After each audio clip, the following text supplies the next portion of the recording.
Hello बच्चों, आइए तो अब हम लोग स्टार्ट करते हैं और खत्म भी कर देते हैं अपने बर्नौलीज इक्वेशन का अगला पार्ट, जिसके अंदर है एक तो आज हम लोग पढ़ने वाले हैं कि इसको पेपर में लिखना कैसे है। दूसरा पार्ट इसके एप्लीकेशंस को पढ़ने वाले हैं। बस इसके बाद इस चैप्टर का थ्योरी ओवर, फिनिश एकदम। चलिए सपोज कीजिए कि अगर ये क्वेश्चन आपको एग्जाम में आता है जिसका वेटेज 3 मार्क्स का, तो ये कैरी करता है, ये इतनी इज्जत तो इस टॉपिक को मिलती ही है एग्जाम्स में। ठीक है, तो देखो अगर ये क्वेश्चन एग्जाम में आता है तो आपको करना क्या है। सबसे पहली बात, आपको इसका स्टेटमेंट लिखना है, what is Bernoulli's equation. Example जो कि मैं देखो जितना आपको थ्योरी पता है बर्नौलीज इक्वेशन को लेके सब लिख दो, एग्जाम्पल को भी थ्योरी में इंक्लूड कर दो। जैसे कि मैंने आपको क्या बताया था कि एक लार्जर रीजन है, मतलब ब्रॉड एरिया, और एक नैरो एरिया है। नैरो एरिया में जो फ्लूइड फ्लो होता है उसका स्पीड कम होता है, और नैरो रीजन में जो फ्लूइड फ्लो होता है उसका स्पीड ज्यादा होता है। लिख दो ना, खत्म बात। ये आपके टेक्स्ट बुक का लाइन है जो मैंने एक्सप्लेन किया था। ठीक है, इन्हीं सारी चीजों को आपको एक्सप्लेन करके लिखना है। इसके बाद में आपको स्टेटमेंट लिखना है। स्टेटमेंट क्या, व्हाट इज बर्नौलीज इक्वेशन।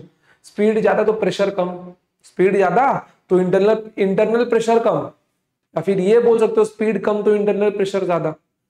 ठीक है, उसका भी प्रूफ हम लोग देखेंगे कि ऐसा क्यों होता है। लास्ट टाइम मैंने आपको बताया था ये होता है, अब क्यों होता है वो हम लोग आज देखेंगे। ठीक है, तीसरी चीज क्या करनी है आपको, देखो सिर्फ और सिर्फ भाई साहब ने डायग्राम एक्सप्लेन किया हुआ है और यही काम आपको भी करना है। फिगर बनाने के बाद में चाहिए तो और बेस्ट करना है तो यहां पे d1 की वैल्यू लिख देना यार। क्या होगी इसकी वैल्यू, देखो velocity v1 into delta time t, d2 की वैल्यू क्या होगी, velocity v2 into delta time t। ऐसा भी कर सकते हो, थोड़ा और अच्छा डायग्राम एक्सप्लेन करना आप लोग। ठीक है, और ये हाइट h1 जो है ना, ये होल्स की हाइट नहीं है बच्चों, ये लिक्विड कॉलम्स की हाइट है। ठीक है, यहां पर देखो लिक्विड कॉलम पहले कहां था बच्चों, इस यहां पे ये लोग ने ये लिक्विड कॉलम लिया है पी के पी आर, और फिर उसके बाद में वो फ्लो के कहां पे गया है, क्यू से एस पे गया है, तो ये H1 H2 उसको शो कर रहा है। ठीक है, चलो डायग्राम बनाया, अब डायग्राम को एक्सप्लेन करो। V1 and V2 be the speed of the fluid at the lower end P and the upper end R respectively। कुछ नहीं बोला भाई, सिर्फ V1 और V2 स्पीड होता है लोअर एंड P का और अपर एंड R का। P का V1 है, R का V2 है, खत्म बात। A1 A2 be the cross section of the area। बस यही सब थ्योरी तो आपको लिखना है जो आपको नंबर दिलवाएगा। और बच्चों ये सब थ्योरी सीरियसली आप चाहते हो कि मैं आपको बोर्ड पे लिख के दूं? बच्चों दैट इज इम्पॉसिबल, क्योंकि हम लोगों को टॉपिक्स कवर करने होते हैं। हाँ आपको चाहिए तो एक बार रीड मार लो यार, 12th के बच्चे हो, अच्छी थोड़ी मोड़ी इंग्लिश आपकी होगी, रीड कर लो ना, क्या दिक्कत है, रीड कर लो एक बार, ताकि आपको अगर प्रॉब्लम लगता होगा कि सर हमको थ्योरी नहीं मिल रही, नोट्स नहीं बन पा रहे, सिर्फ डेरिवेशन डेरिवेशन डेरिवेशन, तो हम लोग क्या करें, ये करो। ठीक है, समझ गए। रीडिंग दो, टेक्स्ट बुक को 3 बार रीडिंग दो, 3 बार रीडिंग दो, बिल्कुल प्रॉब्लम सॉर्ट हो जाएगी आपकी। ठीक है, चलिए बढ़ते हैं आगे। ये एप्लीकेशन पे जाने के पहले रिवाइज कर लेते हैं थोड़ा सा हम लोग जो लास्ट टाइम देखा था बर्नौलीज इक्वेशन को, और कुछ नई बातें जो मुझे आपको बतानी है कि अगर बर्नौलीज इक्वेशन से रिलेटेड आता है तो आपको क्या करना है। ठीक है, चलिए देखिए बर्नौलीज इक्वेशन, लो इक्वेशन क्या मिला था last time, P plus rho g h plus half rho v square equals to constant. ठीक है, बट जब मैं आपको बर्नौलीज इक्वेशन सिखाना स्टार्ट किया था, कहां गया भाई वो, ये रहा। क्या था ये, kinetic energy plus gravitational potential energy plus pressure energy का सम क्या होगा, कांस्टेंट होगा। ठीक है, बस आ जाओ, कोई दिक्कत नहीं है। डायग्राम चाहिए तो ले ले, यहाँ पे ले लोगे मैं, नहीं ये वाला डायग्राम नहीं चाहिए ना हमको, ये वाला डायग्राम नहीं चाहिए। कौन सा डायग्राम है अपना भाई, कौन सा डायग्राम है, ये वाला है ना, 2 मिनट, चलो चलो चलो आ जाओ, हो गया। ठीक है, डायग्राम कॉपी हो गया है, बस अब मिटा देता हूँ मैं जरा इसको, ये सब तो आपने लिखा ही होगा। ये देखिए अब, ठीक है, देखिए टर्म क्या थे अपने पास टर्म थे kinetic energy kinetic energy plus potential energy, वो भी कौन सा, ग्रेविटेशनल पोटेंशियल एनर्जी, ठीक है, gravitational potential energy, gravitational potential energy plus pressure energy, इनका जो सम होगा वो क्या होगा, कांस्टेंट होगा। आइए ध्यान दीजिए सिर्फ कि अब हम लोग यहां से अपना वो सेम फॉर्मूला कैसे निकालेंगे। चलिए देखिए, एग्जाम में ये लिखना नहीं बच्चों, आज का जो लेक्चर बर्नौलीज पे हम पढ़ने वाले हैं वो फुल्ली डेडिकेटेड होगा आपके सीडी पॉइंट ऑफ व्यू से, एग्जाम में लिखना नहीं है, ठीक है। चलिए देखिए यहाँ पर काइनेटिक एनर्जी मेरा क्या होता है बच्चों, हाफ एम वी स्क्वायर, ठीक है, half m v square plus gravitational potential energy m g h plus pressure energy. अब देखो प्रेशर एनर्जी, आपने फर्स्ट टाइम ये नाम सुना होगा कि प्रेशर एनर्जी क्या होता है बच्चों, प्रेशर एनर्जी होता है प्रेशर इनटू वॉल्यूम। क्या होता है बच्चों, प्रेशर एनर्जी का जो टर्म है, प्रेशर एनर्जी का जो टर्म है वो होता है प्रेशर इनटू वॉल्यूम।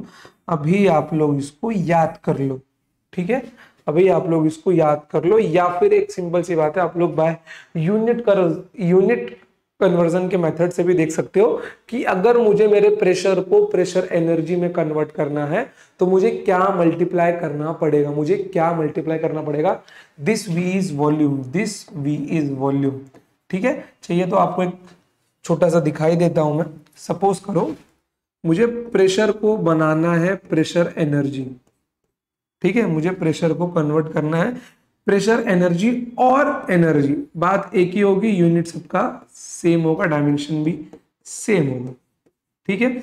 अब ध्यान देखो प्रेशर मेरा क्या होता है, प्रेशर मेरा होता है फोर्स अपॉन एरिया, फोर्स मेरा क्या होता है, mass into acceleration, means KG into metre per second square, upon में मीटर स्क्वायर, ठीक है, अपॉन में मीटर स्क्वायर। मैं इसमें ऐसा क्या मल्टीप्लाई करूं कि ये एनर्जी का बन जाए, एनर्जी का यूनिट क्या होगा, अगर मैं काइनेटिक एनर्जी के फॉर्मूले से बोले तो वो क्या होता है, हाफ एम वी स्क्वायर होता है, means half m v square, m मतलब केजी, वी स्क्वायर का मतलब क्या होगा बच्चों, metre per second, means metre square upon second square. इसको इसमें कन्वर्ट करना है, ये यूनिट इस यूनिट में कन्वर्ट होना चाहिए ताकि आपको याद हो सके, इसलिए बता रहा हूं मैं, ठीक है। तो ध्यान से देखना, देखो ये मीटर से एक मीटर कैंसिल होगा, कोई प्रॉब्लम है यहाँ पे नहीं, ये ऊपर जाएगा, क्या मिल जाएगा, KG into metre into second square, ठीक है।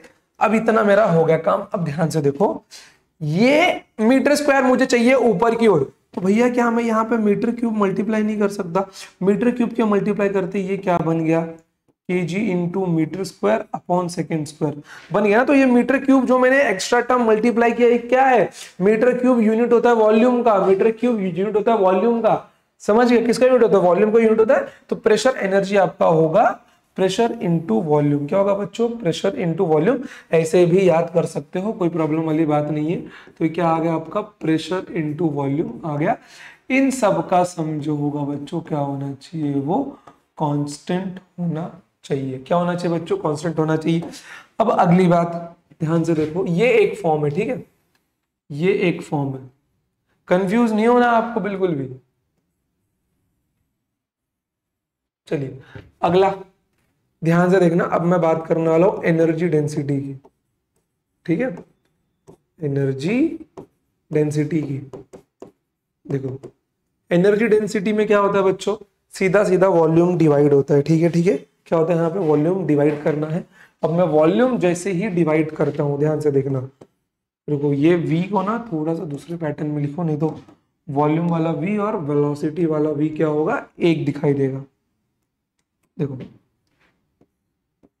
मास by volume into v square plus mass by volume into g h plus pressure into volume by volume is equals to constant, ठीक है।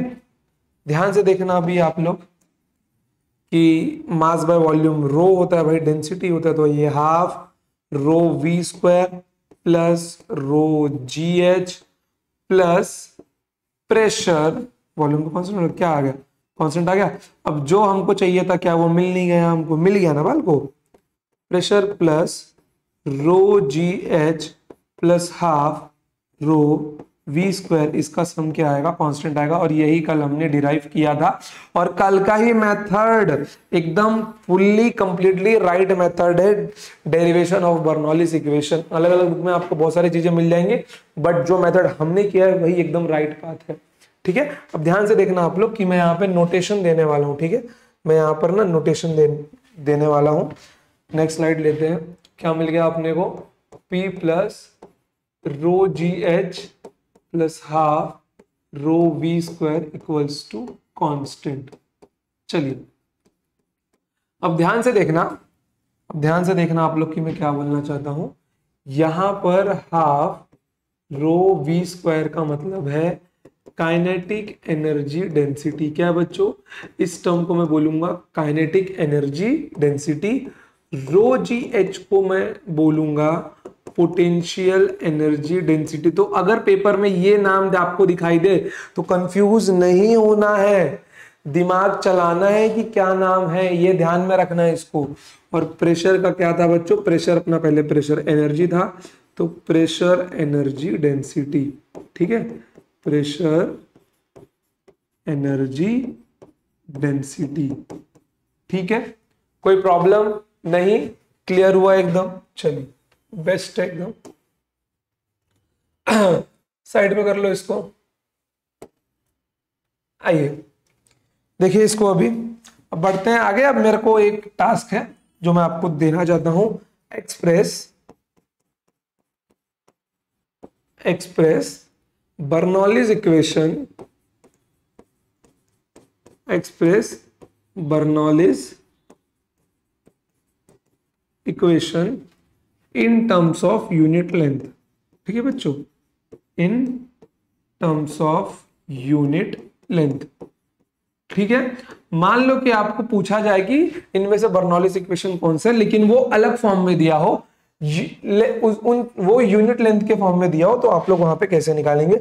यूनिट लेंथ का मतलब क्या बच्चों कि ये जो इक्वेशन दिया गया है इनमें हर एक टर्म का यूनिट लेंथ होना चाहिए, इनमें हर एक टर्म का यूनिट क्या होना चाहिए बच्चों, लेंथ होना चाहिए। बस आ जाओ, देखो यहां पर क्या लिखा हुआ है, यहां पर pressure plus rho g h plus half rho v square equals to constant.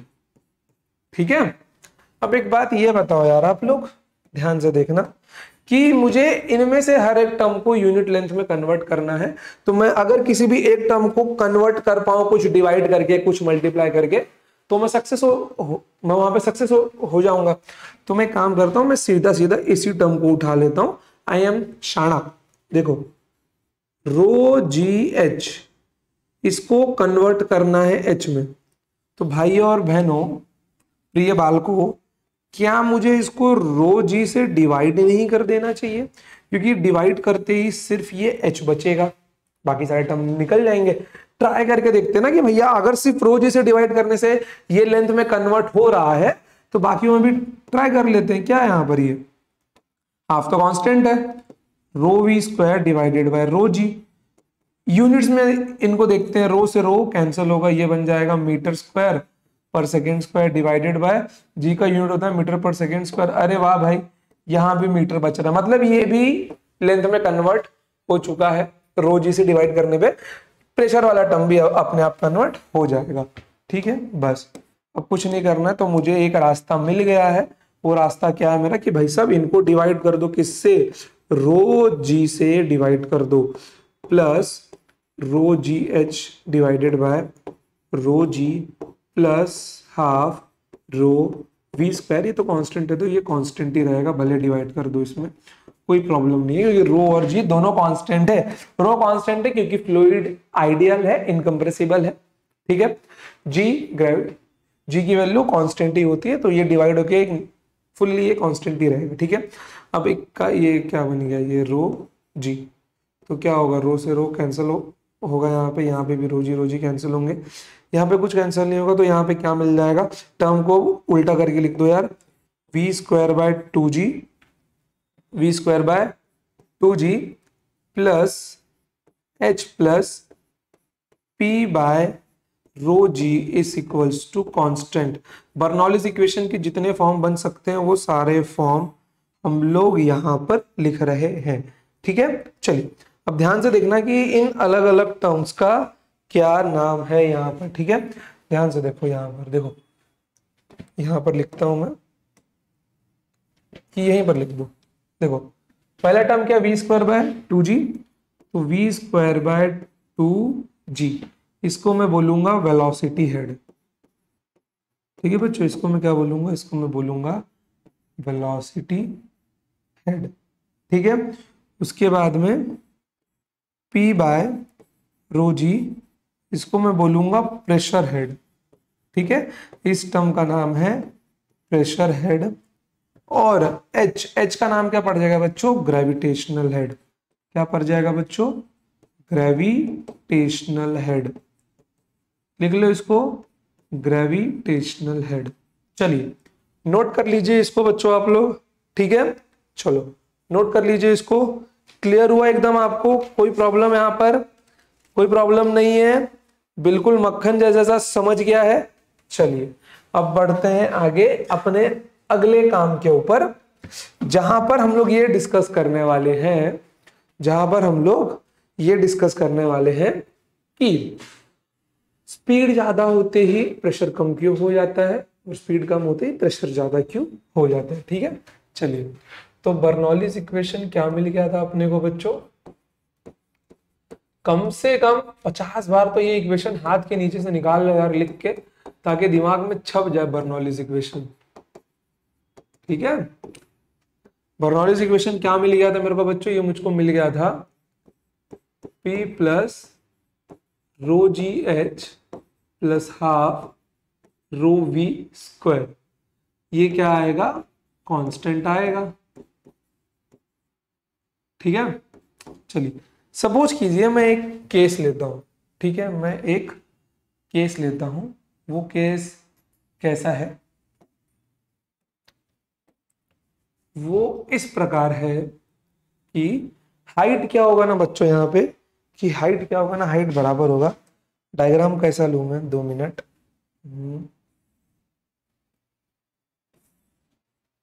नहीं नहीं नहीं, बिल्कुल नहीं, मिरर इमेज ही लेते हैं इसका। चलो बेस्ट है, बेस्ट है। चलिए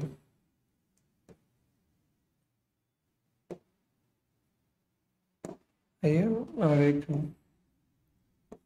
यहाँ पर। ठीक है, ध्यान से देखना अभी।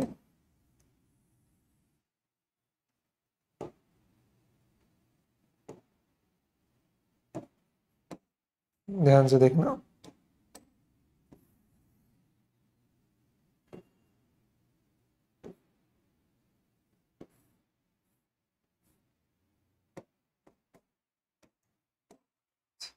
सपोज करो ये हाइट h1 है और ये हाइट h2 है।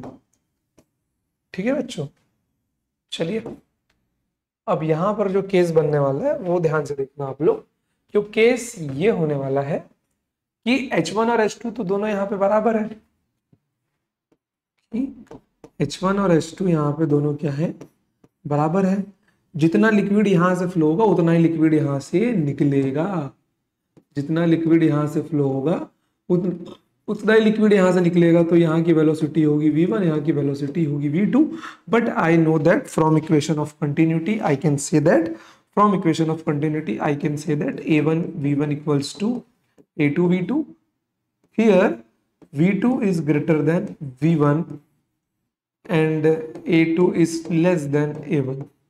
ये दोनों चीजें मैं बोल सकता हूं। ठीक है बच्चों, ये दोनों चीजें मैं बोल सकता हूं।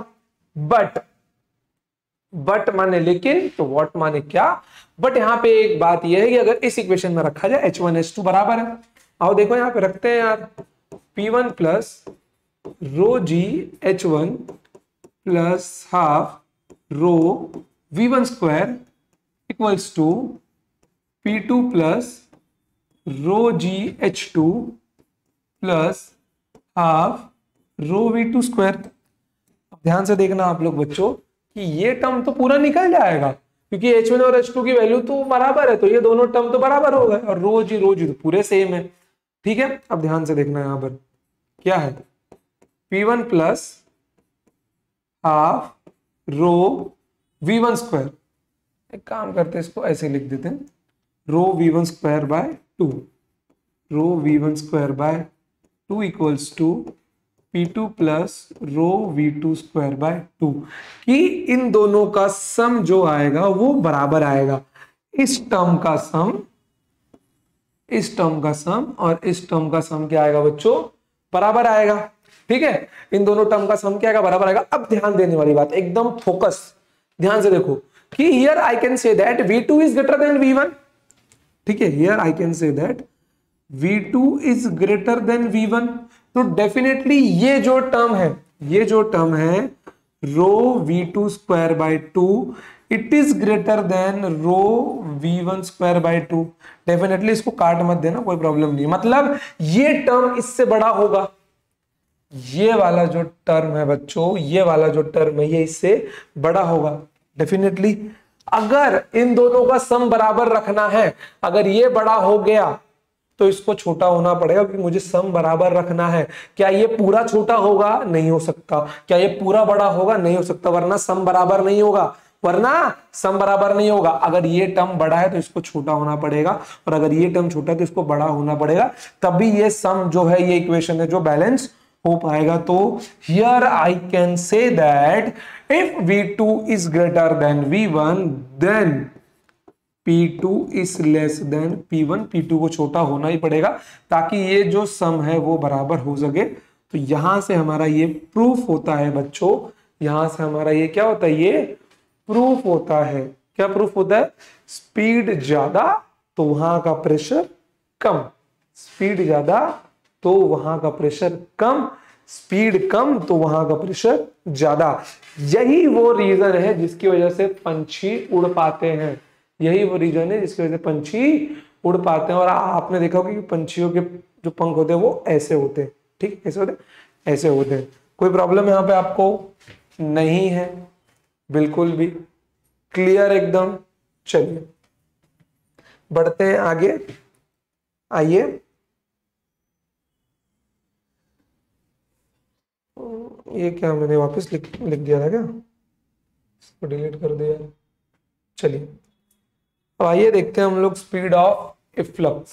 ठीक है, स्पीड ऑफ इफ्लक्स, एक काम करते हैं, ये एक स्पेशल टॉपिक है बच्चों, इसको थोड़ा हम लोग, अरे यार इसको थोड़ा सा ना साइड में रखते हैं, थोड़ा सा इसको साइड में रखते हैं। ठीक है, क्योंकि इस टॉपिक में हम लोग 3-4 चीजें पढ़ने वाले हैं, बहुत इंपॉर्टेंट। तो इसके पहले एक टॉपिक और मैं आपको ले लूं, आपका पेज नंबर मैं बता देता हूं आपको बच्चों, आपके टेक्स्ट बुक में ये है जो मैं आपको अभी लूंगा। एग्जाम्पल ही है जो मैं आपको एक्सप्लेन करने वाला हूं अच्छे से। देखो एप्लीकेशन ऑफ बर्नौलीज इक्वेशन में आपको 5 एग्जाम्पल दिए गए हैं। ठीक है बच्चों, 5 एग्जाम्पल है। सबसे पहला है speed of efflux, very important है। दूसरा है वेंचुरी ट्यूब, वो लगभग इसी का मिलता जुलता है। तीसरा है lifting up of an airplane, lifting up of an airplane, ये आपको समझना बहुत इंपॉर्टेंट है कि ये जो थ्योरी यहाँ पे लिखी गई है कैसी लिखी गई है। प्रूफ वाला काम हम लोग थोड़ी देर बाद में करते हैं। ठीक है बच्चों, प्रूफ वाला काम हम लोग थोड़ी देर बाद में करते हैं। चलिए तो इसका डायग्राम आपके टेक्स्ट बुक में कैसा दिया गया है यार, थोड़ा सा डायग्राम हम लोग इसका बनाते हैं, ध्यान से देखना। ठीक है, कुछ ऐसा दिया गया है, समझिए कि ये पक्षी का पंख है या फिर एरोप्लेन है जो उसके साइड के विंग होते हैं। अब ध्यान से देखना बच्चों कि अगर विंड फ्लो होगा, अगर विंड फ्लो होगा तो वो ऐसा फ्लो होगा। डेफिनेटली बच्चों अगर विंड फ्लो होगा तो वो ऐसा फ्लो होगा, कोई दिक्कत वाली बात नहीं है इसके अंदर। ये तो आप सबको मालूम है कि अगर विंड फ्लो हुआ तो वो ऐसा फ्लो होगा, और इसके अंदर विंड फ्लो कैसा होगा बच्चों, वो ऐसा होगा। ठीक है, अब ध्यान से देखना कि ये ऊपर कैसे उठता है, ये ऊपर कैसे उठता है। ठीक है, देखो बच्चों शेप बहुत इंपॉर्टेंट होता है फिजिक्स में, ऑब्जेक्ट का शेप बहुत इंपॉर्टेंट होता है। शेप चेंज होते ही सारी कहानी बदल जाती है, शेप चेंज होते ही सारी कहानी बदल जाती है। अब ध्यान से देखना, इसके ऊपर जो स्पीड है एयर की वो v1 होगी, यहाँ पे v2 होगी, ठीक है। इसके ऊपर जो एयर की स्पीड है वो क्या होगी, वो v1 होगी, और यहाँ पे स्पीड क्या होगी बच्चों, वो v2 होगी। कोई प्रॉब्लम वाली बात है यहाँ पर? बिल्कुल भी नहीं है। चलिए अब ध्यान से देखना कि जहां पे, अब यहां पे देख के मैं क्या बोल सकता हूं, v1 is greater then v2।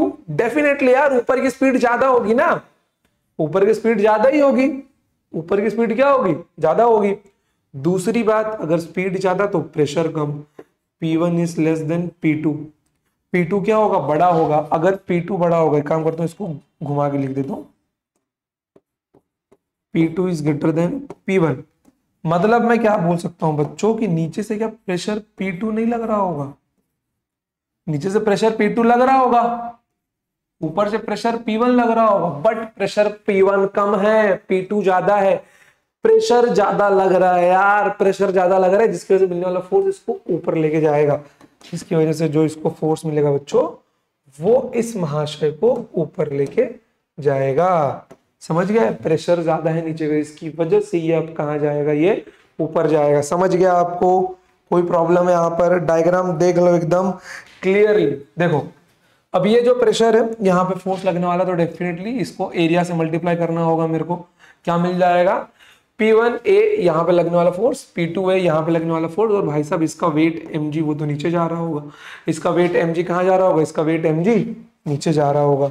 कोई प्रॉब्लम वाली बात नहीं। देखो ये जो मैथमेटिकल फॉर्मूला है ये आपके बुक में नहीं दिया है, लेकिन अब भी नोट करके लिख लो, बहुत इंपॉर्टेंट है।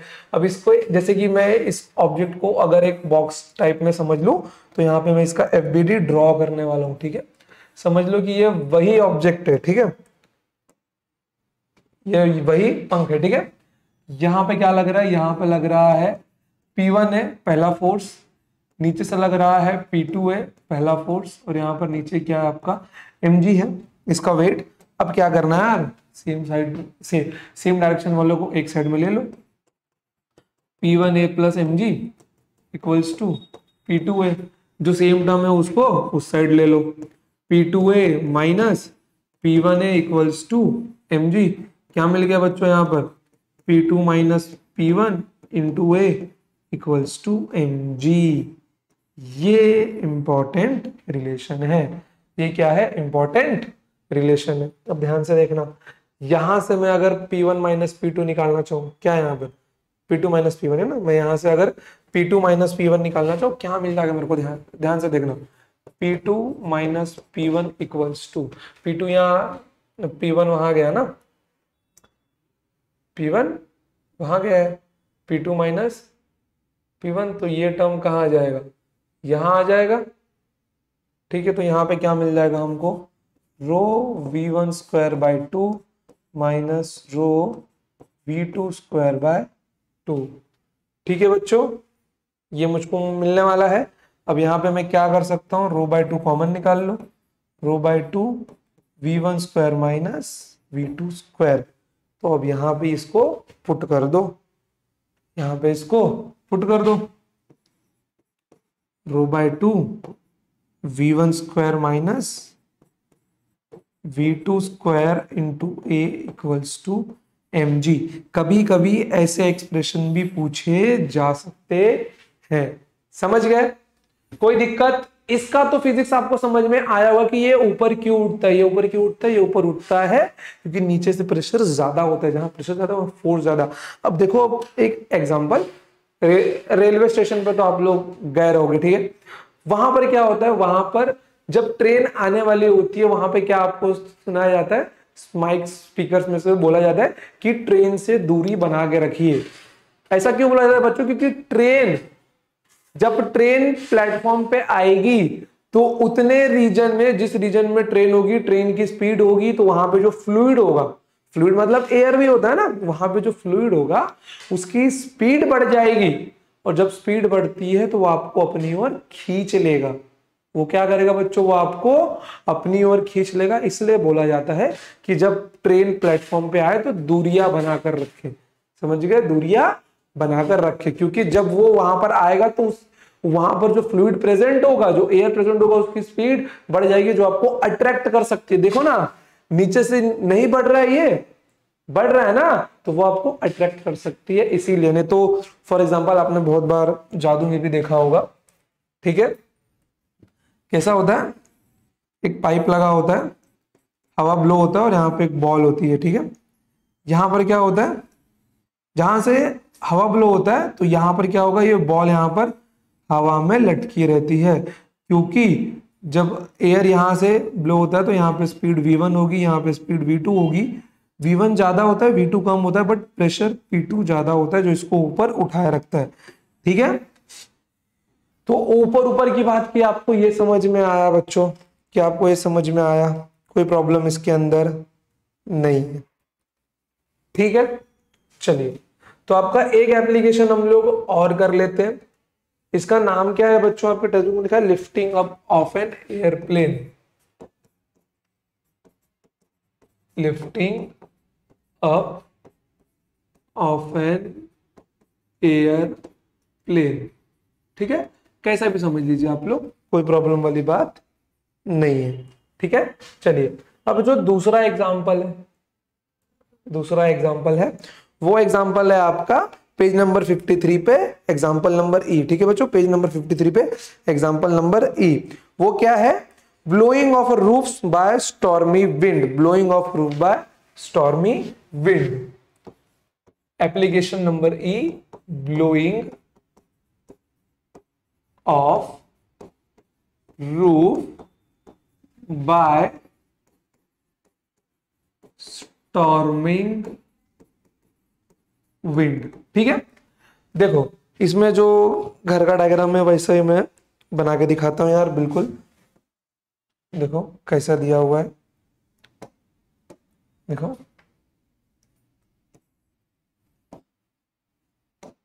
दो मिनट, मिरर इमेज एकदम बेस्ट है।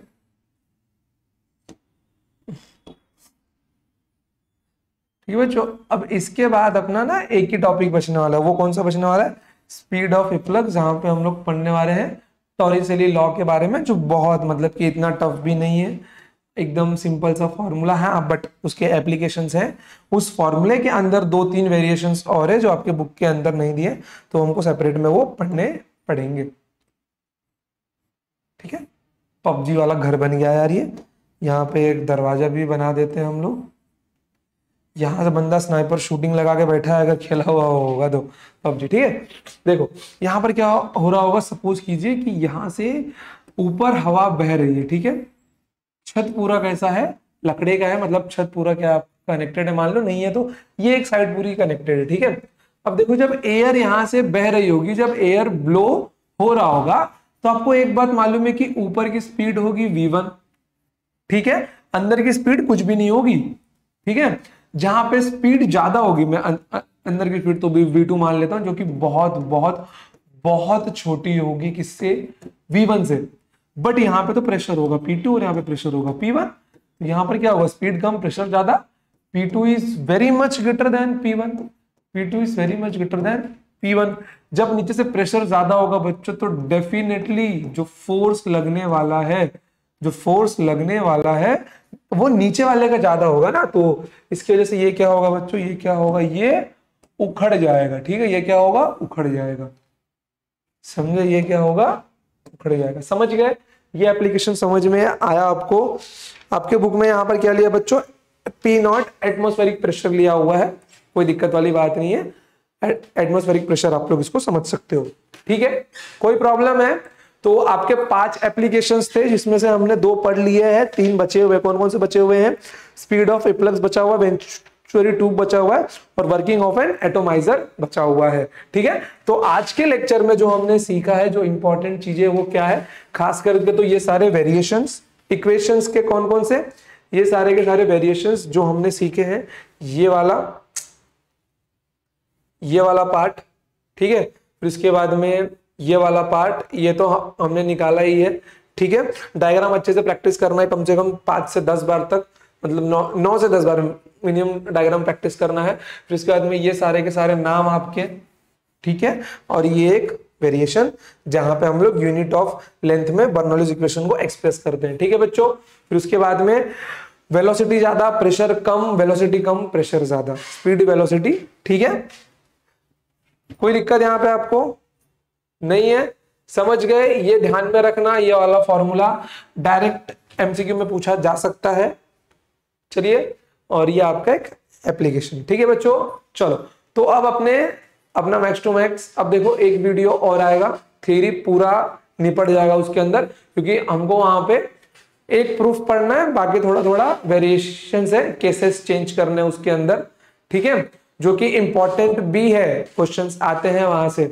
फिर उसके बाद में अपने केवल बचेंगे न्यूमेरिकल्स, जहां पे सॉल्व्ड एग्जांपल की एक सेपरेट वीडियो आएगी और अनसॉल्व्ड की एक सेपरेट वीडियो आएगी, ठीक है बच्चों। आपको मालूम है कि मैं न्यूमेरिकल्स बिना लॉगबुक के सिखाता हूं आपको, बट मुझको जितना डिमांड है आपसे वो मिलना ही चाहिए, समझ गए। जो आपको चीज आनी ही चाहिए, 1/1 से लेकर 1/21 तक के फ्रैक्शंस, ये वैल्यूज आपको याद होनी चाहिए। अगर ये वैल्यूज आपको याद है, स्क्वायर रूट की ट्रिक्स जो मैंने आपको सिखाई है वो याद है, तो डेफिनेटली बच्चों न्यूमेरिकल्स के लिए आपको कभी भी लॉगबुक की जरूरत पड़ेगी ही नहीं। आप लोग अप्रोक्सीमेट आंसर निकालोगे, और न्यूमेरिकल्स का परफेक्ट आंसर नहीं लाना होता। अप्रोक्सीमेट मतलब 1-2 डिजिट ऊपर नीचे चल जाता है, बट आंसर चाहिए तो वही, समझ गए। और वो आता है इन सारे टेक्निक से। अगर आपको टेबल याद हो आपको, अगर स्क्वायर्स याद हो आपको, और अगर आपको क्यूब याद हो, ज्यादा नहीं, स्क्वायर 1 से लेके 40-50 तक, क्यूब 1 से लेके 20 तक, बस इतना ही चाहिए। फिर उसके बाद में स्क्वायर रूट की ट्रिक जो मैंने आपको बताई है, एक ये और ये वहां से योगदान, बस। बाकी क्या करना, बाकी अप्रोक्सीमेशन लेके काम तमाम करना है सिर्फ, समझ गए। तो बच्चे बड़े बड़े डिवाइड देख के ना लॉगबुक लगाते हैं, और लॉगबुक में सच बता रहा हूं मैं, अगर सिर्फ मल्टीप्लीकेशन है तो कैलकुलेशन सिंपल होगा, बट जहां डिवीजन आया वहां पे माइनस उसी के वे में करना होता है, जिसमें गलती करने के चांसेस ज्यादा होते हैं कि लॉगबुक से आंसर करेक्ट ना आवे। तो इतनी चीजें अगर आपकी तैयार होंगी तो डेफिनेटली, ये मेरी गारंटी है बच्चों, कि लॉगबुक यूज नहीं करना पड़ेगा। फॉर एग्जाम्पल, अगर आपने रोटेशनल डायनामिक्स के अनसॉल्व्ड और सॉल्व्ड न्यूमेरिकल्स आपने देखे होंगे, तो आपको पता होगा कि मैंने लॉगबुक यूज ही नहीं किया, ठीक है। अप्रोक्सीमेशन लेके मैंने सारा न्यूमेरिकल सिखाया, वही सेम काम हम इस चैप्टर में भी करने वाले हैं। इसके बाद जो हम लोग, हमारा अगला चैप्टर होगा वो हमारा होगा ऑसिलेशन, ठीक है। Oscillation, superposition of wave, oscillation, superposition of wave और वेव ऑप्टिक्स, क्योंकि ये तीनों चैप्टर आपस में जुड़े हुए हैं, तो ये तीनों चैप्टर सीरीज में चलने वाले हैं आपके, ठीक है बच्चों। चलो, तो आज के लिए इतना ही, मिलते हैं नेक्स्ट टाइम। बट पढ़ते रहना, और इतनी चीजें मुझे तैयार चाहिए आपके न्यूमेरिकल तक, तभी आपको मेरे न्यूमेरिकल समझ में आएंगे अच्छे से, ठीक है बच्चों। चलिए, टाटा बाय बाय, जय हिंद, जय भारत, लव यू ऑल। और कुछ भी डाउट हो तो आप लोग कमेंट सेक्शन में पूछ सकते हो, ठीक है बच्चों। कुछ भी डाउट हो, सारा रिवाइज करना है आपको। और ये फाइल मैं अभी यहाँ पर सेव किए देता हूँ, ठीक है। ये फाइल मैं अभी यहाँ पे सेव किए देता हूं, ताकि आपको कुछ भी डाउट हो तो आप लोग कमेंट सेक्शन में पूछ सको। और इसकी पीडीएफ भी आपको बहुत ही जल्द मिल जाएगी, ठीक है बच्चों। इसकी पीडीएफ भी आपको बहुत ही जल्द मिल जाएगी। आई थिंक ये फाइल ना टेलीग्राम में सेव हो रही होगी, बट मुझे ये यहाँ पर सेव करनी होगी, ठीक है। क्या नाम देता हूं, मैकेनिकल कंप्लीट फाइल, ठीक है। तो फाइल यहाँ पे मैंने सेव कर दी है। बस ये सेव होते ही जैसे चैप्टर कंप्लीट होता है, पूरी की पूरी पीडीएफ आपको मिल जाएगी एक साथ, ठीक है बच्चों। चलिए, तो आप लोग पढ़ते रहिए, खुश रहिए, मिलेंगे नेक्स्ट टाइम अगला लेक्चर, और मैक्स टू मैक्स तीन लेक्चर मैक्स टू मैक्स, और आपका चैप्टर ओवर हो जाएगा। चलिए, बाय।